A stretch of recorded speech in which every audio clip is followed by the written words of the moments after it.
Jetzt muss er Gas geben.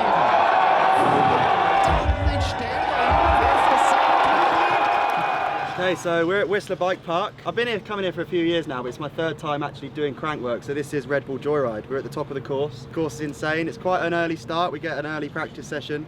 But today, before practice starts on the course, I'm going to be talking to you guys about my bike, answering your questions about my setup, how I feel about the course. Let's run through your bike here. So what are we working with? Okay, so this year is the first year I think almost everyone's riding a hardtail. So I'm riding a hardtail. There's one slopestyle bike I think, which is Brett Reeder's, but no rear suspension, 100mm front fork, which is on dirt jump bikes, slopestyle bikes, pretty much the norm. So 100mm at the front. This is running a Fox 36 up at the front as well? Yeah, that's the orange colour factory version. So that shows you kind of hooked up on the Fox program, but that's an insane fork. I think suspension on bikes is like the new benchmark. You need good suspension. Even on a slopestyle course where we fill these things with air, I run 170 psi in my fork, which is a lot of pressure for a fork, but you kind of want a slopestyle bike to feel pretty solid.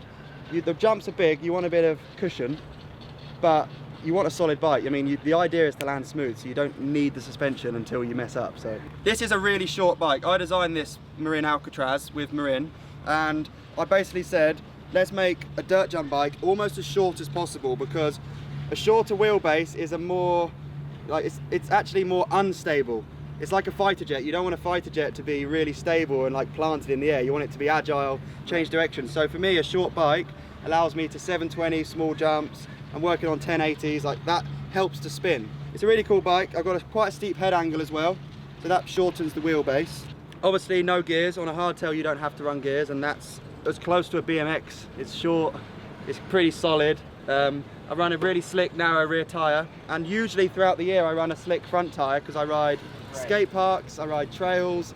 But for Crankworx, you're going fast, it's dry, it's dusty, it's loose. So I put a bit of a knobbly Maxxis Icon front tyre on, because there's a lot of berms in this course.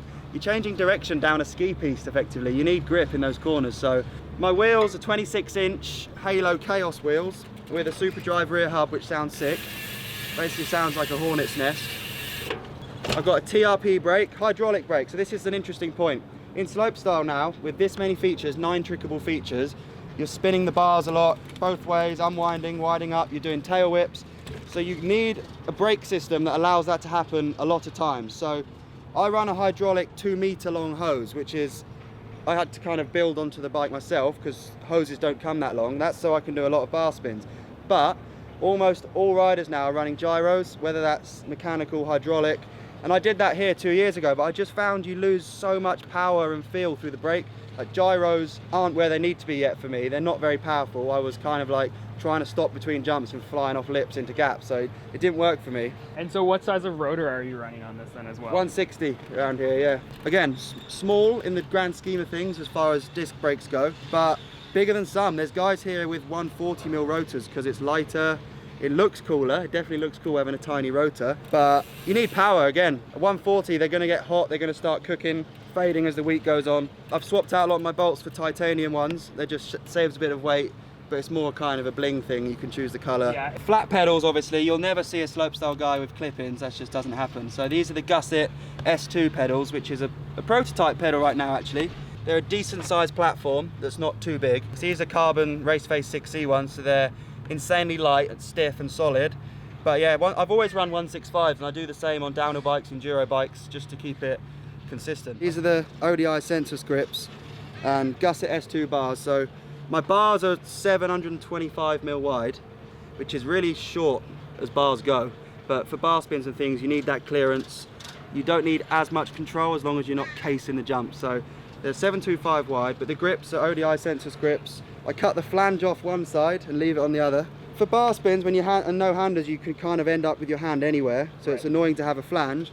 But on this side, it's like a little feel gauge to keep my hand away from the brake lever. Yeah, these are just BMX style grips actually. I don't run lock-ons. One big advantage of lock-on grips is they don't spin when they get wet, but I don't ride my dirt jump bike when it's wet, so it doesn't matter. I like the feel of a nice soft rubber BMX grip. Most bikes here on this event are really similar. This is like the style of bike which works for slopestyle now, I think.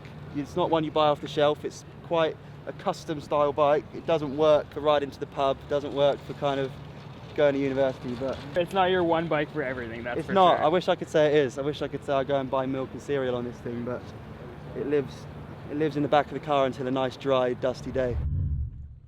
Right, here we go, a bit of practice. Yeah. So, Whistler Crankworx course, eh?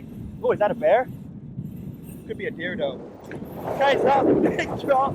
Then we've got the cannon, or the boner log, like I prefer to call it. New change for this year. Now, yeah!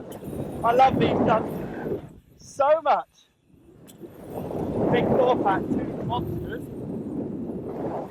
Now, talk about that feature, the whale tail.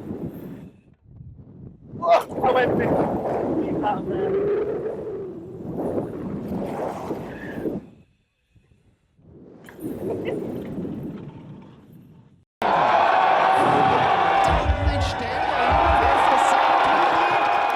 Okay, so we're at Whistler Bike Park. I've been coming here for a few years now, but it's my third time actually.